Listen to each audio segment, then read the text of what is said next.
for today, and my name is Saida Maisha Samika. I will be taking your Class 7 English for today, Unit 9, Climate Change, Lesson 1, Mother Earth in Crisis. Before we start today's lecture, we will be looking into the outcomes of this lesson when we have finished it. So let's see the outcomes. Number 1, read and understand text. Number 2, talk about climate and environment. 3, ask and answer questions. So let's begin. But first, we will look into the keywords of this lesson. Number 1, uncomfortable. Number 2, idle, shift, temperature, all day long. Climate, climb, survive. So we just saw the keywords from the passages. Now we will read the passage. Samina is in class 7 and Arif in class 6. They both felt very uncomfortable the other day. It was just the beginning of March and the day was very hot. In the small town of Sherpur, summer had come with all its heat and warmth. Samina and Arif had nothing much to do while sitting idle on the veranda. They saw their uncle Anwar coming to them. Anwar works in an NGO called Save the Earth. Samina and Arif started talking with their uncle about weather and climate. So we just read the first paragraph of this text. Now what did we notice in this paragraph? We noticed that there is a girl called Samina who is in class 7 and a boy named Arif in class 6. We also noticed they live in a small town called Sherpur and they were very uncomfortable. Why? It's because that particular day was extremely hot and warm. And why is that? It's because the summer came early. We also noticed that they have an uncle whose name is Anwar and he works for an NGO called Save the Earth. Now we will look into their conversation about climate and weather. Anwar, children, why are you sitting idle here? You look very unhappy. Samina, uncle, it's so hot all day long. Arif, and there is no electricity. We can't use fans. Samina, we can't watch television either. Uncle, why is it so hot now? Anwar, in fact, we have an early summer this year. It's been happening for the last 4 or 5 years. Seasons are shifting. Arif, what's shifting, uncle? Anwar, summer usually starts from April, but this year it has come in March.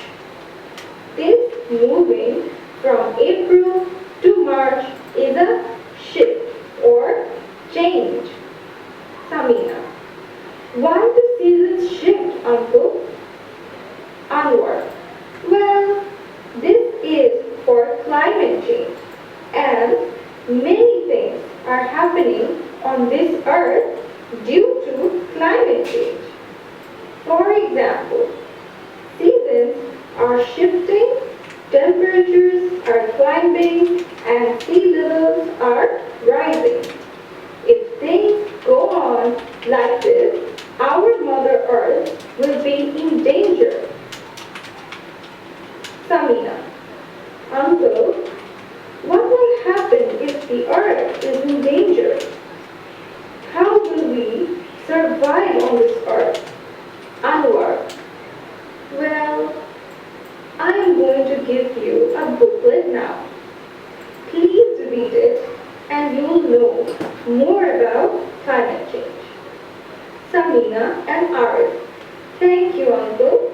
We will certainly read it. So we just read a conversation between Samina, Arif and Anwar. We read in the conversation that Samina and Arif were saying that they were very hot on that particular day.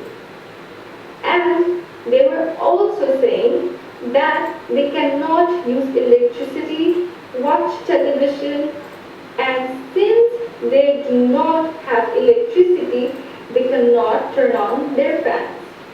We then noticed that Anwar was saying that the days are getting hotter because the season is changing. Before, we used to have summer in April, but now we have it in March. Then we noticed that Arif and Samina got very curious as to why the seasons were changing. It's because the climate itself is changing. Now what does that mean? It means that the temperature of the earth is rising, the sea level is rising, and the seasons are shifting. And this has been happening for the past 4 to 5 years. Now, they became more concerned. What will happen if the seasons change? Amar said that climate change is very dangerous to our Mother Earth if it keeps on going this way. Arif and Samina became more concerned. What will happen if the climates change and if it becomes dangerous for our Mother Earth?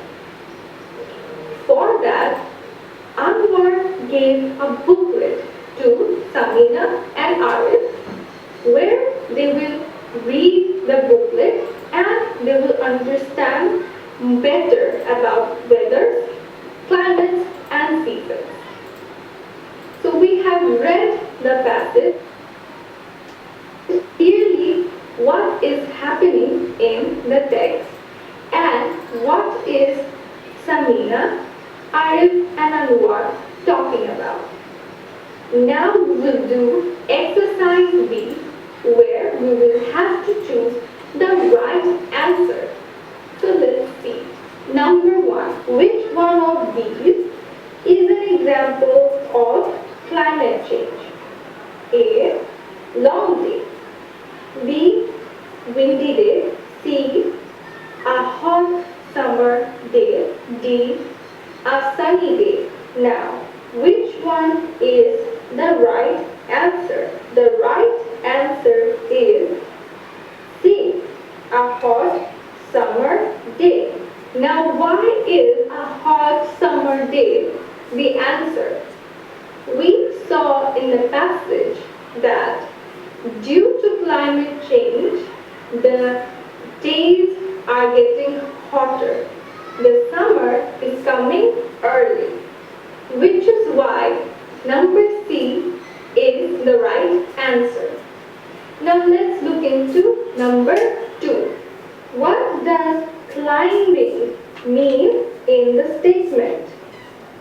Temperatures are climbing. Option A, shifting. Option B, going up. Option C, being in crisis. Option D, surviving. The answer of number 2 is option B, going up. Now why is option B, going up, the right answer? It's because in the passage we have seen climbing temperatures, which means rising temperatures. Similarly, it means going up. Now we will see number 3. If things go on like this, in this sentence, go on means A, to go places, B, to change tides, C, to walk fast, D, to continue. The answer to number 3 is D, to continue. Now why is D the answer to number 3? It's because in the text it is saying go on, which means to go forward or continue. Now let's see number 4. Amar used the phrase our Mother Earth. He used the phrase because A, the earth takes care of us like a mother. B, in some religions, the earth is honored as a mother. C, the earth is mentioned as our mother by many scientists. D, Mother Earth. We are taking food from Mother Earth and we are also cultivating from the soil of Mother Earth, and the planet itself is taking care of us in every way possible, like a mother. Which is why option A is the correct answer for number 4. Now let's see number 5. How did Samina and Arif react to what Anwar said about climate change? A, they showed no interest. B, they became afraid of going out alone. They became afraid of going out alone. C, they wanted to know more about climate change. D, they agreed to attend a lecture on climate change. The answer to this question number 5 will be C. They wanted to know more about climate change. Now why is that the correct answer? As we have seen in the conversation, we saw that whenever Anwar spoke about climate change, Samina and Arif became more and more concerned or curious, which tells us that they want to know more about climate change. So as we have read the passage, now we will see the meaning of the keywords from the passage. The first word from the passage of the keywords is uncomfortable, which means that causing awkwardness or uneasiness. The second word is idle, which means lazy or avoiding to work or move. Number 3, shift.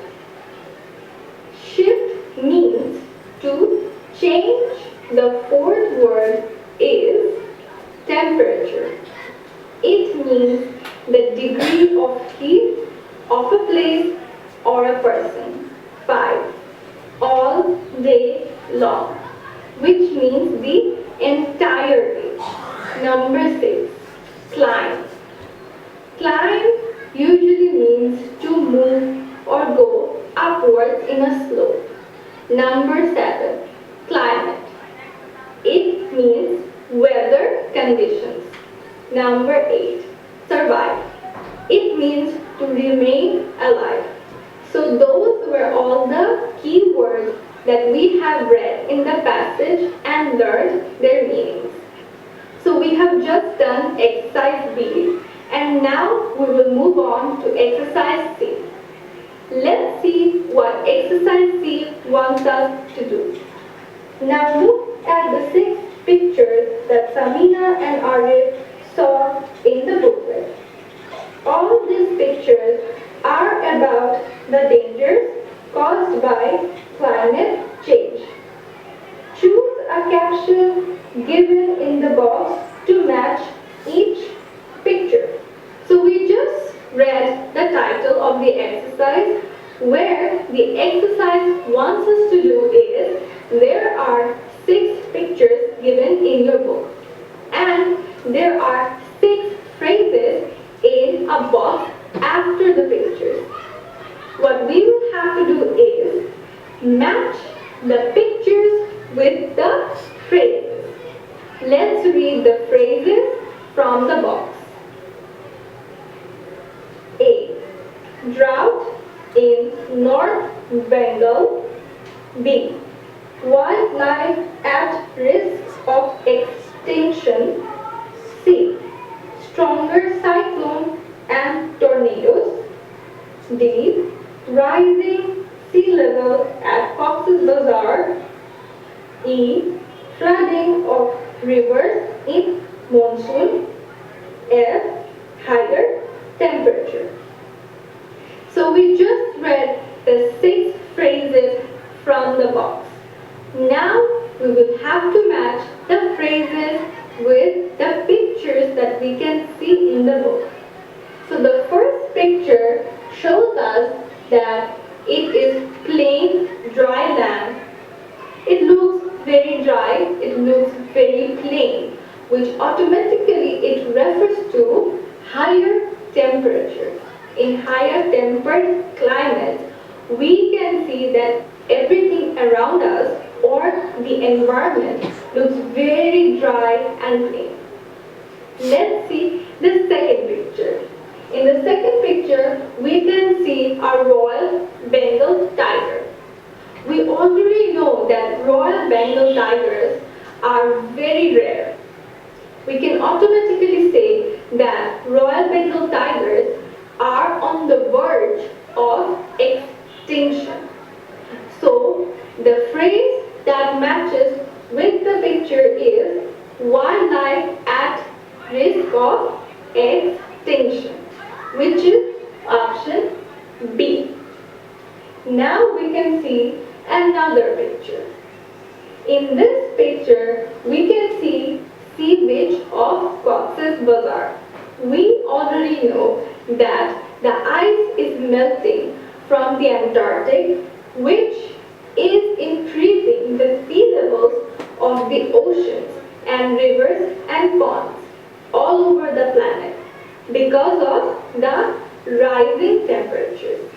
So this picture will match with option D, which is rising sea level at Cox's Bazar. Now we will see another picture.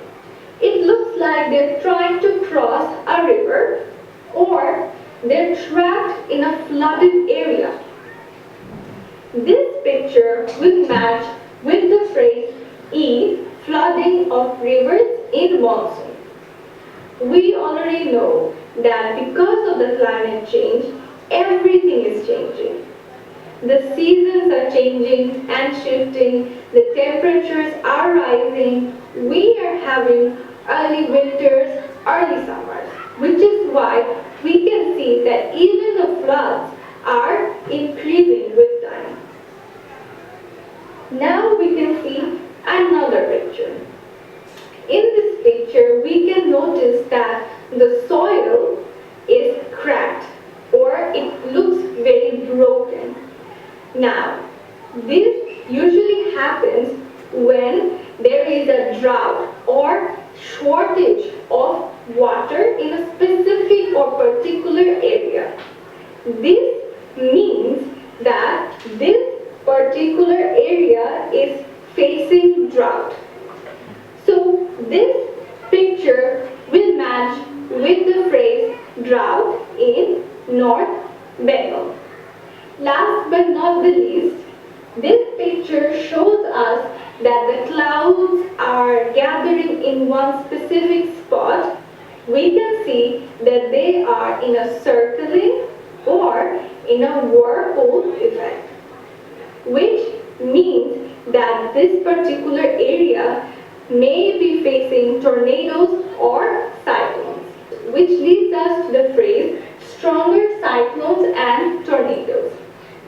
So we just connected the appropriate phrases with the appropriate pictures.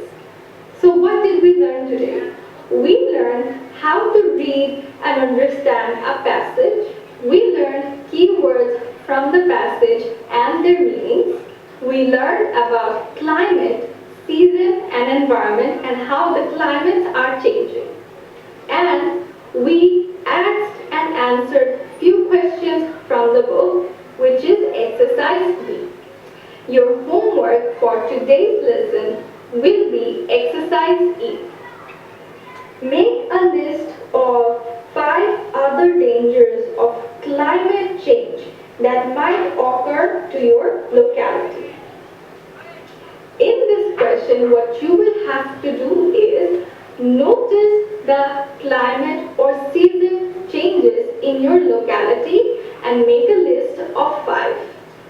This homework will be evaluated as a continuous assessment. You will need to submit this homework when the school reopens to your subject teacher.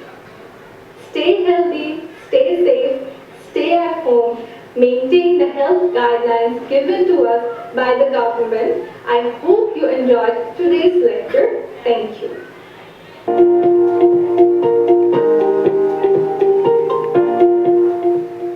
প্রিয় শিক্ষার্থী বন্ধুরা, আমার ঘরে আমার school এই অনুষ্ঠানে তোমাদের সবাইকে শুভেচ্ছা ও স্বাগতম জানাচ্ছি।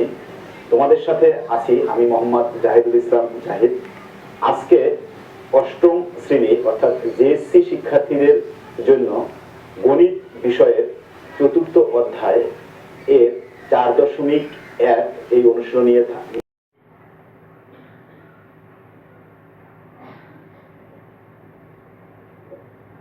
এই যে রাশি, এই রাশির মান নির্ণয় করতে হবে।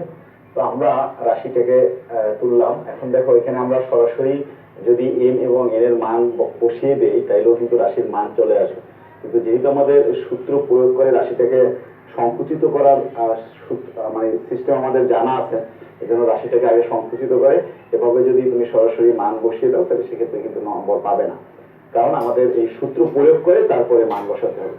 তো আমরা এখানে এটাকে যদি সূত্রের আলোকে সাজাতে চাই, দেখো এটার ভিতরে কিন্তু সূত্রের একটা দেখা যাচ্ছে।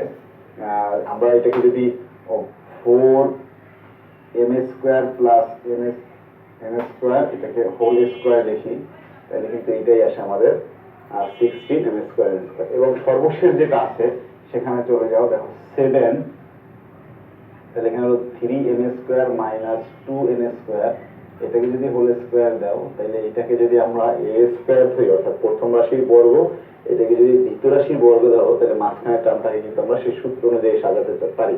তো আমরা এখন এটার দিকে তাকাবো না, এখানে যা আছে আমরা এই শেষেরটা এবং শুরুটা অর্থাৎ এটাকে a এটাকে b ধরে আমরা +2ab বানাবো। প্লাস কেন, এখানে প্লাস দেওয়া আছে, যদি মাইনাস থাকে তাহলে -2ab বানাতাম। তাহলে এখানে আমরা যদি প্লাস নেই তাহলে কি হবে, সূত্রের 2 দিয়ে দিলাম আমরা, আর আমাদের এ পজিশন অর্থাৎ প্রথম রাশি হিসাবে যেটা আছে সেখানে 4m² প্লাস n² এটাকে লিখে দিলাম। এরপরে দ্বিতীয় রাশি অর্থাৎ বি হিসাবে যেটা আছে সেটাকে এখানে লিখে দেবো 7 3m² মাইনাস 2n²। এখন আমাদের দেখতে হবে যে উপরে যেটা ছিল উপরের রাশিতে সেটার সাথে ঠিক আছে কিনা, অর্থাৎ ওই রাশিটা কি বিন্যাস করে লেখা হয়েছে নাকি অতিরিক্ত কিছু হয়ে গেছে, অবশ্যই আমাদের মিলিয়ে দেখতে হবে। আমরা যদি এখানে গুণ করি 2 এবং 4 তাহলে 8 হয়, 8 এর সাথে যদি 7 গুণ করো তাহলে 56 হয়, আর এখানে m² plus n² 3m² minus 2n², তাহলে আমাদের অতিরিক্ত কিছুই হয়নি, অর্থাৎ রাশিটা আমাদের হুবহু একই আছে, কিন্তু আমরা সূত্রের যে প্যাটার্ন সেই অনুযায়ী এটাকে সাজিয়ে লিখেছি। আশা করি তোমাদের এইভাবে লিখতে কোনো সমস্যা নেই, ধরনের যে এই রাশিটা না থেকে অন্য রাশি থাকুক, আর আমরা সূত্র যেহেতু জানি সূত্রের আলোকে আমরা এভাবে সাজিয়ে লিখবো। তাহলে ওভারঅল কি দাঁড়াবে, এটা হলো প্রথম রাশি আর এটা হলো দ্বিতীয় রাশি, তাহলে অর্থাৎ প্রথম রাশি এবং দ্বিতীয় রাশির সমষ্টির বর্গ আকারে লিখতে পারি আমরা। তাহলে এখানে কি হবে, 4m square n square plus 7 3m square 2n square, এটাকে আমরা হোল স্কোয়ার লিখে দিতে পারি। যে এই সূত্র অনুযায়ী যেহেতু আমরা এইটা জানি, a square plus 2ab plus b square equals to a plus b whole square, অর্থাৎ আমাদের এই পক্ষটা দেওয়া ছিল, আমরা এই পক্ষে এইভাবে লিখেছি। তো সেই অনুযায়ী এটাকে আমরা লিখতে পারি। তাহলে এখানে কি আসে, এটাকে গুণ করে দাও, 4m square plus 4n square plus 21m square minus এটা দিয়ে এটা গুণ করো, তাহলে 14n স্কোয়ার, আর এখানে আমাদের উপরে যেহেতু স্কোয়ার ছিল তাহলে হোল স্কোয়ার হিসেবে আমরা এটাকে লিখে বলতে পারি। তো এখন দেখো যেখানে ক্যালকুলেশন করতে হবে তোমার যে 4m আর 21, তাহলে এটাকে লেখা যায় 25m স্কোয়ার, আর এখানে 4n আর 14n আর 4n, তাহলে এখানে ক্যালকুলেশন করলে যেটা একটা প্লাস একটা মাইনাস থাকবে, মাইনাস 10n স্কোয়ার, আর টোটালটার উপরে আবার স্কোয়ার আছে, সেই স্কোয়ারটা দিতে হবে। আমরা এখান থেকে 25m এর মানটা বসিয়ে দাও, m এর মান হলো 6, এটা হলো 6 স্কোয়ার, এরপরে এই 10 আর n এর মান হলো 7, তাহলে n এর মানটা বসিয়ে দাও, তাহলে কি হবে, এটা 7 স্কোয়ার, আর এখানে whole square, 25 into 36 minus 10 into 49, এটা। তো এটাই হলো মান। এখন দেখো তোমরা যদি শুরুতেই m এবং n এর মান বসিয়ে দিতে তাইলেও কিন্তু এই আনসার আসতো, কিন্তু সেটা আমাদের অ্যাপ্রোপ্রিয়েট নিয়মে হতো না, কারণ আমাদের একটা সূত্র প্রয়োগ করে রাশিটা যে বিস্তৃতি করা আছে সেই রাশিটাকে সংকুচিত করে তারপরে আমাদের মান বসাতে হবে।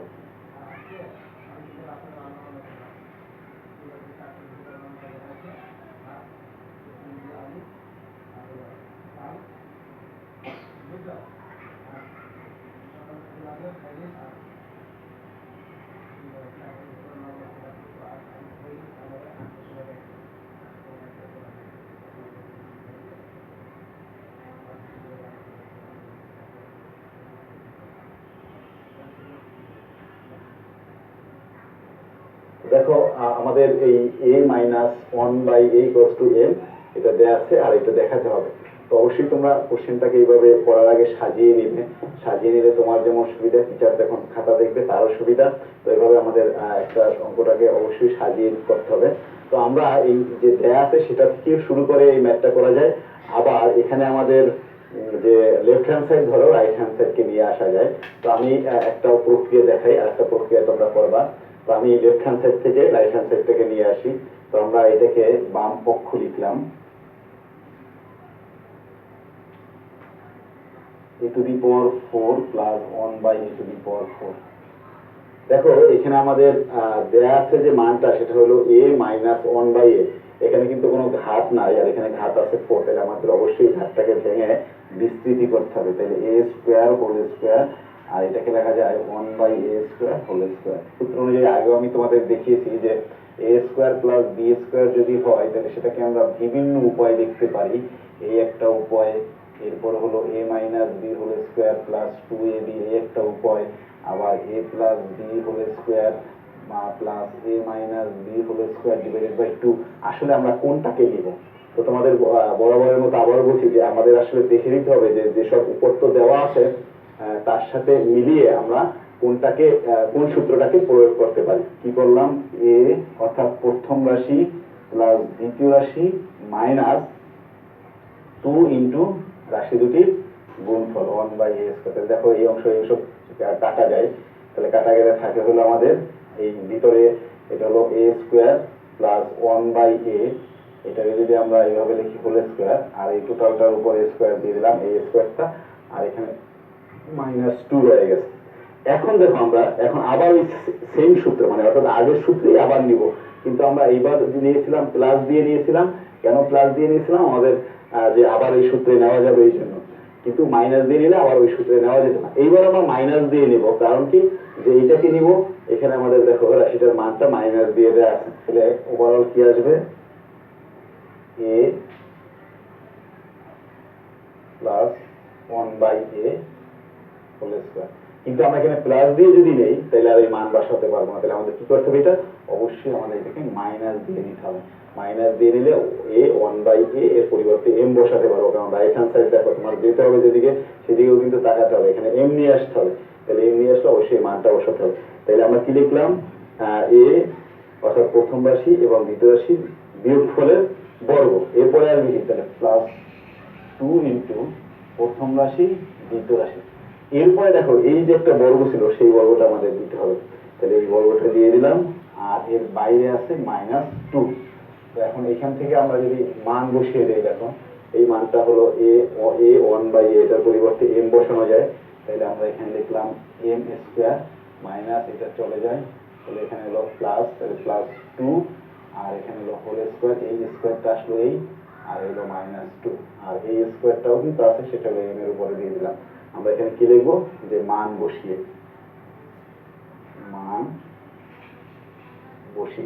এখন যদি এটাকে আমরা ভেঙে ফেলি তাহলে কি হবে, m স্কয়ার প্লাস এটা হলো, এটা আবার ভেঙে ফেলবো a প্লাস b হোল স্কয়ারের সূত্রে, তাহলে সেই অনুযায়ী এটা হবে, তাহলে প্রথম রাশির বর্গ 2 ইন্টু প্রথম রাশি ইন্টু দ্বিতীয় রাশি প্লাস দ্বিতীয় রাশির বর্গ, এরপরে এখানে আছে -2।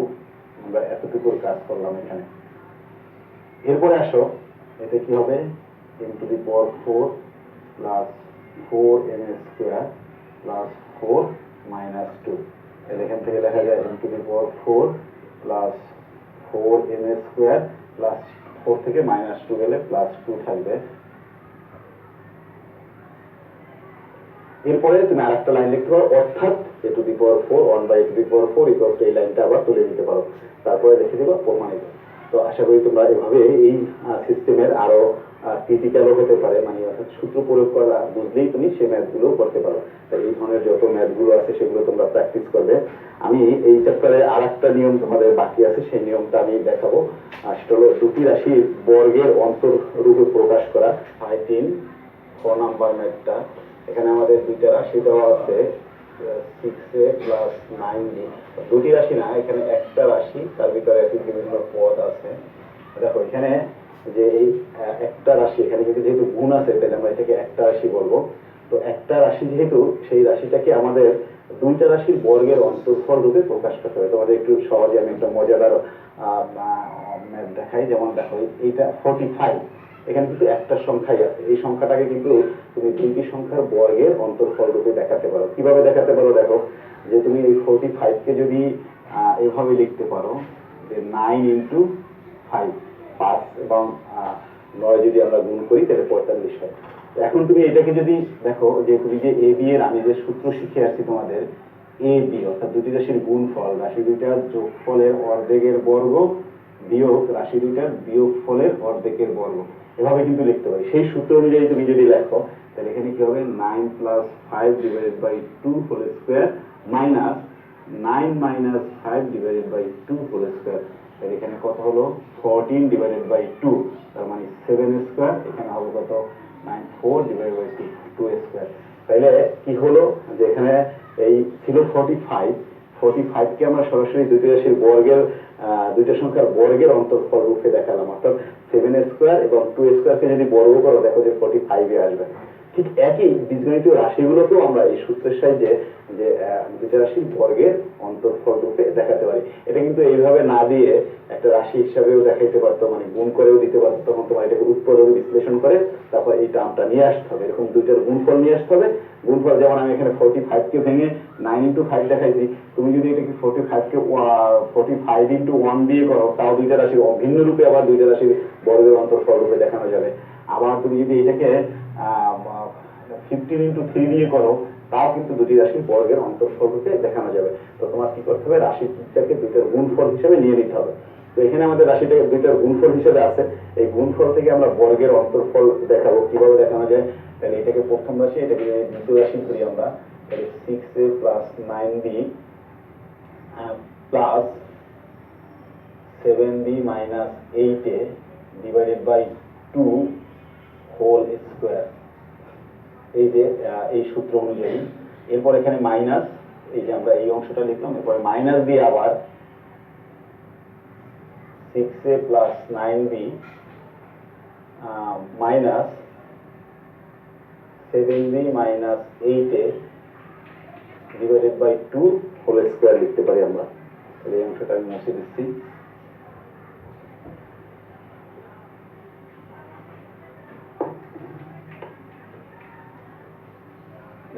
তাহলে এটা আমরা কমপ্লিট করলাম।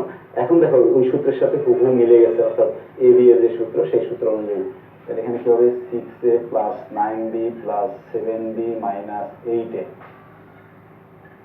divided by 2 whole square minus 6a plus 9b minus 7b plus 8 অর্থাৎ এখানে মাইনাস মাইনাসে প্লাস হয়ে গেছে, এটা খেয়াল রাখতে হবে। কিন্তু এই তোমরা হুবহু এই লাইনটা স্কিপ করে এই লাইনটাও লিখে আসতে পারো, যদি এই জিনিসগুলো মনে রাখতে পারো, স্কিপ করে এই লাইনটা লেখা যাবে। দেখো এখানে হলো 6a মাইনাস 8, যদি এটা নেগেটিভ আসে তাহলে এটাকে পরে রাখি আমরা, আর পজিটিভটা আগে লিখি। 9 এবং 7 এখানে তাহলে 16b মাইনাস, তাহলে এখানে থাকবে 2a divided by 2 whole square minus, এখানে হলো আমাদের 6 এবং 8, তাহলে এটা হলো 14a 9 থেকে এখানে তাহলে plus 2b divided by 2 whole square. এখন আমরা এখানে 2 কমন নিয়ে কেটে দিতে পারি, তাহলে একবারে যদি কেটে দেই 2 কমন নিয়ে, তাহলে আসবে কি এখানে, আচ্ছা তোমাদের দেখিয়ে দেই, এটা হলো 8b minus a divided by 2, এটা হলো হোল স্কয়ার মাইনাস, এখানে হলো 2 কমন নিলাম, তাহলে থাকবে হলো 7a plus b divided by 2 whole square. তাহলে ফাইনালি আসে 8b minus a whole square. আর এটা যদি আমরা সাজিয়ে দেখি তাহলে 7a plus b whole square, তাহলে এখানেও 2 চলে গেল। দেখো তাহলে আমাদের এই রাশি ছিল, দুইটা রাশির গুণফল ছিল, সেখান থেকে সেটাকে আমরা বর্গের অন্তরফল রূপে বা বর্গের বিয়োগফল রূপে প্রকাশ করলাম। শিক্ষার্থী বন্ধুরা, তোমরা এই 4.1 এর 4 থেকে 14 পর্যন্ত ম্যাথগুলো করবে। আর আজকের আমার এই ক্লাস থেকে আমরা কিভাবে মান নির্ণয় করতে হয় সেই জিনিসগুলো শিখলাম, কিভাবে দুটি রাশির বর্গের অন্তরফল রূপে প্রকাশ করতে হয় সেটাও দেখলাম। এখানে যে ম্যাথগুলো আছে সবগুলো এই রিলেটেডই, আশা করি তোমরা পারবে। প্রিয় শিক্ষার্থী বন্ধুরা, এই মহামারীর সময় তোমার সুরক্ষা তোমার হাতেই। তুমি নিজে ঘরে থাকো, স্বাস্থ্যবিধি মেনে চলো, সরকারের নির্দেশনা মেনে ঘরে থাকো, নিয়মিত পড়াশোনা করো এবং ভালো থাকো, এই কামনা করে আজকের মতো বিদায় নিচ্ছি। আল্লাহ হাফেজ।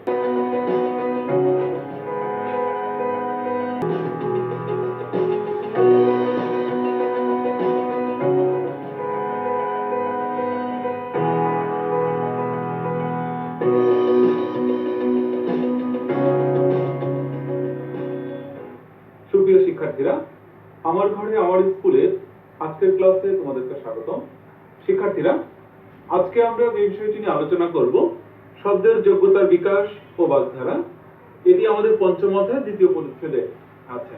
শিক্ষার্থীরা, আমরা এখান থেকে যে বিষয়টি শিখব সেটি হচ্ছে বাংলা ভাষার বাগবিধি সম্পর্কে জানব এবং শব্দ কোথায় কখন কোন অর্থে প্রয়োগ হয় সে সম্পর্কে আমরা একটা স্বচ্ছ ধারণা লাভ করব। শিক্ষার্থীরা, শব্দ ব্যবহারের দিক থেকে দুই ধরনের অর্থ ধারণ করে। শব্দ কি? যার একটি মিনিং আছে, অবশ্যই একটি অর্থ থাকতে হবে। একটি শব্দ হতে হলে তার একটি অর্থ অবশ্যই থাকতে হবে। এখন যেটি বলা হচ্ছে যে সেই অর্থ আবার দু ধরনের, ব্যবহারের উপর ডিপেন্ড করে বা ব্যবহারের উপর ভিত্তি করে একটা শব্দ দু ধরনের অর্থ ধারণ করতে পারে। প্রথমটা হচ্ছে বাচ্যার্থ, যে সকল শব্দ তাদের আবিধানিক অর্থে ব্যবহৃত হয়। অভিধানে যে শব্দ আছে সেই শব্দ, একটি শব্দের অভিধানে যে অর্থ আছে সেই অর্থটা যেখানে প্রযুক্ত হচ্ছে সেটিকে আমরা বলছি বাচ্যার্থ। আবিধানিক অর্থই হচ্ছে তাদের বাচ্যার্থ। এবং লক্ষ্যার্থ হচ্ছে যে সকল শব্দ তাদের আবিধানিক অর্থে ব্যবহৃত না হয়ে অন্য একটি ভিন্ন অর্থে ব্যবহৃত হয়, ওই অর্থগুলো তাদের লক্ষ্যার্থ। শিক্ষার্থীরা, তাহলে বাচ্চার তো হচ্ছে আবিধানিক অর্থ ব্যবহৃত যে অর্থ, সেই অর্থ যদি প্রযুক্ত হয়, আর লক্ষ্যার্থ হচ্ছে যেটি আবিধানিক অর্থে ব্যবহৃত না হয় একটি ভিন্ন অর্থে যখন প্রযুক্ত হচ্ছে, সেই অর্থটা হচ্ছে লক্ষ্যার্থ।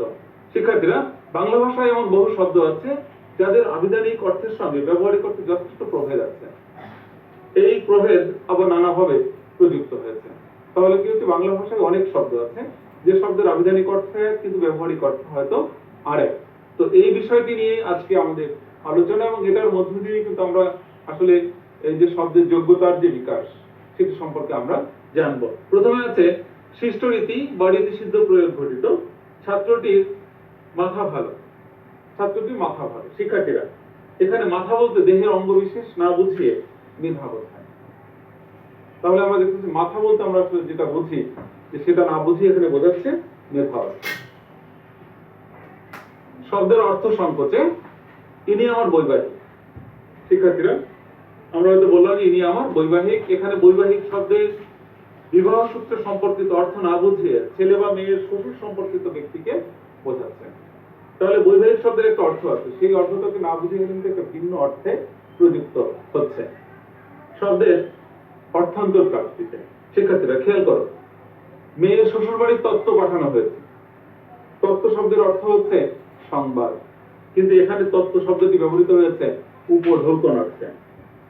একে নতুন অর্থের আবির্ভাব বলা চলে। তাহলে শিক্ষার্থীরা, তত্ত্ব শব্দের যে আবিধানিক অর্থ হচ্ছে সেই অর্থে প্রযুক্ত না হয় একটা ভিন্ন অর্থে প্রযুক্ত হচ্ছে। শব্দের উৎকর্ষ প্রাপ্তিতে সেটি কেমন একটু দেখে আসি। শ্রীরামকৃষ্ণ পরমহংস একজন মহাপুরুষের নাম। এখানে পরমহংস শব্দের সঙ্গে হাসের কোনো সম্পর্ক নেই। শিক্ষার্থীরা, পরমহংস, এই হংস মানে হাস, অর্থাৎ এখানে হাসের কোনো সম্পর্ক নেই। এর অর্থ হচ্ছে সন্ন্যাসী। শব্দের অপকর্ষ বা অধোগতি বোঝাতে। জ্যাঠামি করো না, আমরা অনেক সময় বলে থাকি যে জ্যাঠামি করো না। শিক্ষার্থীরা খেয়াল করো, এখানে জ্যাঠামি শব্দের সঙ্গে জ্যাঠা হচ্ছে কি, হিন্দু রীতিতে পিতা বা বাবার বড় ভাই যে তাকে জ্যাঠা বলা হয়, তো তার কোনো সম্পর্ক নাই। জ্যাঠামি শব্দের অর্থ হচ্ছে ধৃষ্টতা। ধৃষ্টতা অর্থে, অর্থাৎ আমার যে লেভেল তার বাইরে গিয়ে যদি আমি কোনো কিছু বলি, কোনো কাজ করি, কোনো কথা বলি, সেটা হচ্ছে ধৃষ্টতা। বাগধারা বা বাক্যরীতি কোন শব্দ বা শব্দ সমষ্টি বাক্যে ব্যবহৃত হয়ে অর্থের দিক থেকে যখন বৈশিষ্ট্যপূর্ণ হয়ে ওঠে। শিক্ষার্থীরা, শব্দ বা শব্দ সমষ্টি যখন বাক্যে ব্যবহৃত হচ্ছে এবং ব্যবহৃত হচ্ছে যখন, তখন সে বৈশিষ্ট্যপূর্ণ হয়ে উঠছে, তখন সে সকল শব্দ বা শব্দ সমষ্টিকে বাগধারা বা বাক্যরীতি বলে। বাগধারার সাহায্যে আমরা ভাষাকে সংক্ষিপ্ত করি। তাহলে বাগধারার কাজ কি? ভাষাকে সংক্ষিপ্ত করা। ভাবের ইঙ্গিতময় প্রকাশ ঘটিয়ে বক্তব্যকে রসমধুর করে উপস্থাপনের অসাধারণ ক্ষমতা রয়েছে বাগধারার। সুন্দর একটি কথা এখানে বলা হচ্ছে, ভাবের ইঙ্গিতময় প্রকাশ ঘটিয়ে বক্তব্যকে রসমধুর করে উপস্থাপনের অসাধারণ দক্ষতা রয়েছে বাগধারার। বাগধারার মাধ্যমে সমাজের দৈনন্দিন জীবনের অভিজ্ঞতার সূক্ষ্ম ব্যঞ্জনায় উদ্ভাসিত হয়। এদিক থেকে বাগধারা বাংলা সাহিত্যের বিশেষ সম্পদ। প্রত্যেকটি ভাষারই তার নিজস্ব কিছু সম্পদ আছে। বাংলা ভাষার নিজস্ব সম্পদ হচ্ছে তার বাগধারা, প্রবাদ, প্রবচন, স্ল্যাং বা গালিগালাজ যেগুলো আছে, এগুলো কিন্তু ভাষার এক একটা ঐতিহ্য, ভাষার এক একটা সম্পদ। শিক্ষার্থীরা, এরপর যে আমরা দেখছি মুখ শব্দযোগে বাগধারার উদাহরণ। এ ছেলে বংশের মুখ রক্ষা করবে। শিক্ষার্থীরা দেখো, আমরা এখানে কি বলেছি? মুখ রক্ষা করবে। কি অর্থে ব্যবহৃত হচ্ছে? সম্মান বাঁচানো অর্থে। অর্থাৎ ছেলেটি তার বংশে বা তার পরিবারে মুখ রাখবে, সম্মান বাঁচাবে। শুধু শুধু ছেলেটাকে মুখ করছে কেন?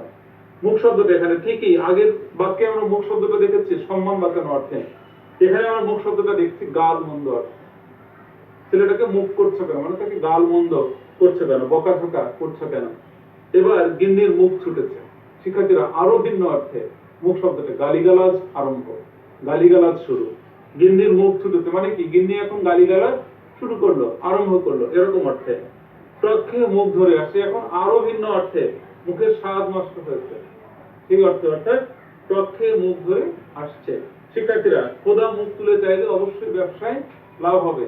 এখানে আবার দেখতে পাচ্ছি আরেকটি ভিন্ন অর্থে, অর্থাৎ অনুগ্রহ লাভ অর্থে। তাহলে আমরা দেখতে পাচ্ছি মুখ শব্দটি এখানে 5টি বাক্যে 5টি বিশেষ অর্থে, বিশিষ্ট অর্থে কিন্তু এখানে প্রযুক্ত হয়েছে।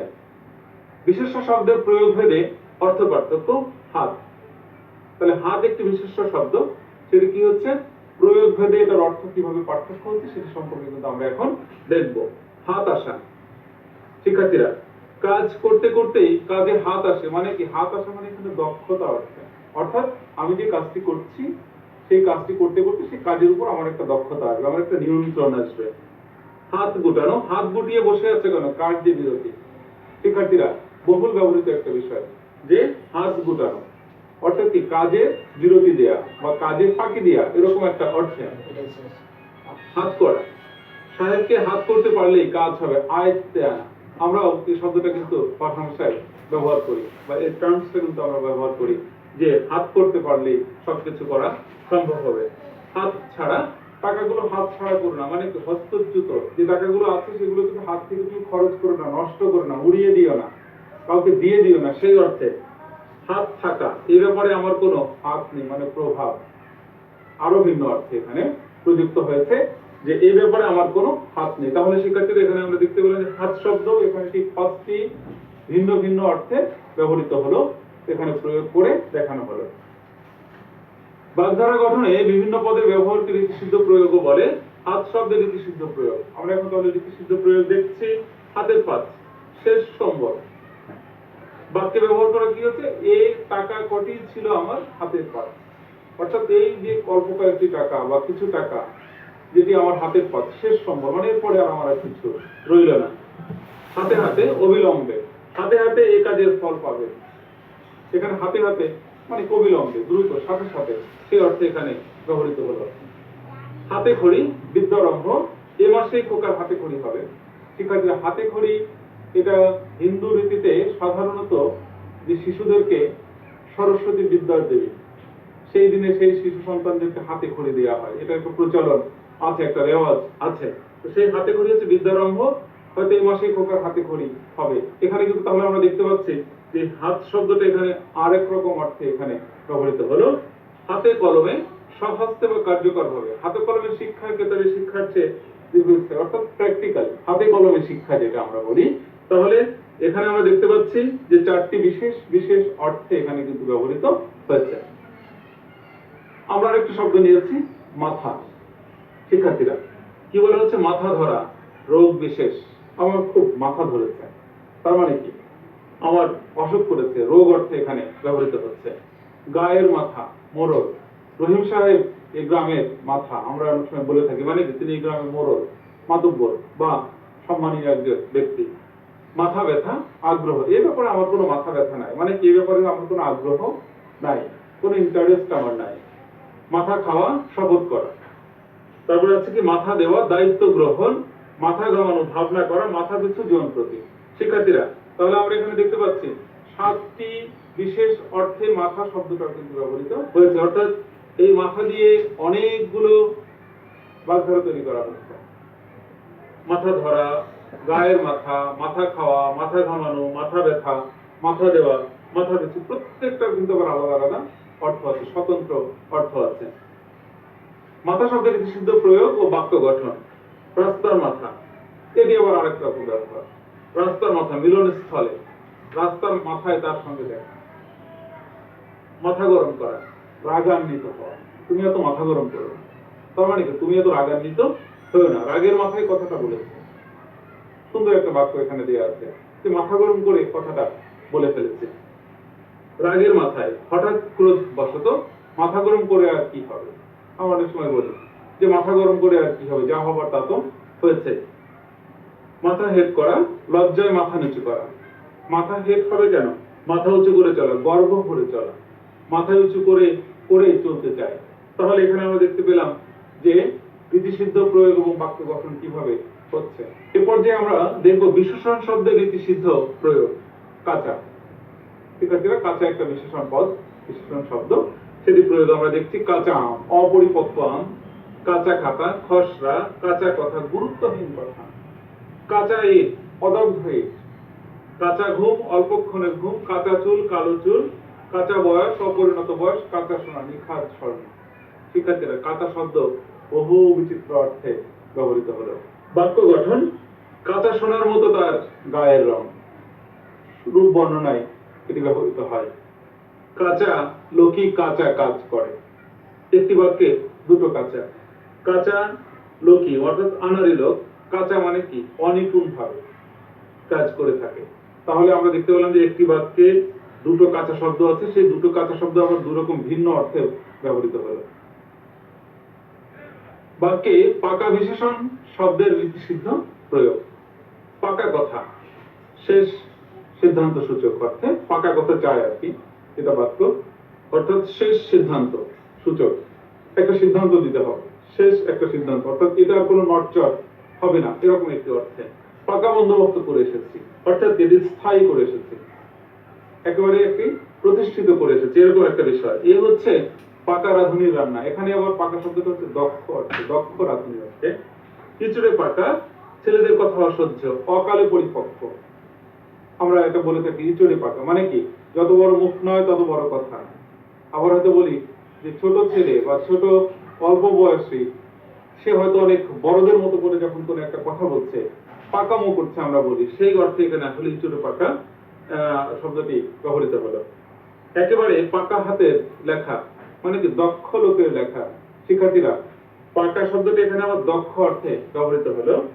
আমি কি তোমার পাকা ধানে মই দিয়েছি, এখানে হক নষ্ট করা হচ্ছে, যার যেটা হক সেটি নষ্ট করতে অর্থে কিন্তু এই শব্দটি ব্যবহৃত হয়। পাকা ধানে মই দেয়া, যে আমার সঙ্গে শত্রুতা করছো। তাহলে শিক্ষার্থীরা আমরা এরপরে চলে যাচ্ছি করা ক্রিয়াপদের সিদ্ধ প্রয়োগ। মনে করলাম এবার তীর্থে যাব, মনে করলাম সংকল্প করলাম, প্রতিজ্ঞা করলাম, ভেতরে ভেতরে একটা ইচ্ছে পোষণ করলাম। যে ফুটবল খেলায় নাম করেছে, যে ফুটবল খেলায় নাম করেছে, নাম করা অর্থ এখানে আবার যশস্বী হওয়া, খ্যাতি লাভ করা অর্থে। টাকা করে নাম কিনতে চাও, খ্যাতি লাভের চেষ্টা। টাকা করে নাম কিনতে চাও অর্থাৎ কি তুমি খ্যাতি লাভ করতে চাও, এরকম একটা অর্থ। চাকরি পাওয়ার কোনো যোগ করে উঠতে পারেনি, কোনো সুযোগ করে উঠতে পারেনি, কোনো বন্দোবস্ত হয়নি, কোনো একটা সুযোগ আমার হয়তো আসেনি। শিক্ষার্থীরা এরপর দিয়ে আমরা দেখছি ধরা ক্রিয়াপদে রীতিসিদ্ধ প্রয়োগ। কি হচ্ছে কান ধরা, কর্ণমর্দ ধরা, একেবারে আক্ষরিক অর্থে কান ধরা, কান মলে দেয়া। দোষ ধরা কি অপরাধ গণনা করা, দোষ ধরা অর্থে। পথ ধরা অর্থে উপায় দেখা, তুমি বাবা পথ দেখো, তার মানে কি তুমি তোমার উপায় নিজে করে নাও, এরকম অর্থে। হাতে পায়ে ধরা মানে কি অনুরোধ করা। তারপরে আছে গলা ধরা, কণ্ঠরুদ্ধ হওয়া, কথা বন্ধ হয়ে যাওয়া। গলা ধরে আসে মানে কি যখন সুখে বা আনন্দে এবং দুঃখে মানুষের কিন্তু গলা ধরে আসে, অর্থাৎ কি তখন তার কণ্ঠস্বর রুদ্ধ হয়ে আসে, ঠিক সেই কথাটি এখানে বলা হচ্ছে গলা ধরা। ধরা ক্রিয়াপদের রীতিসিদ্ধ প্রয়োগ।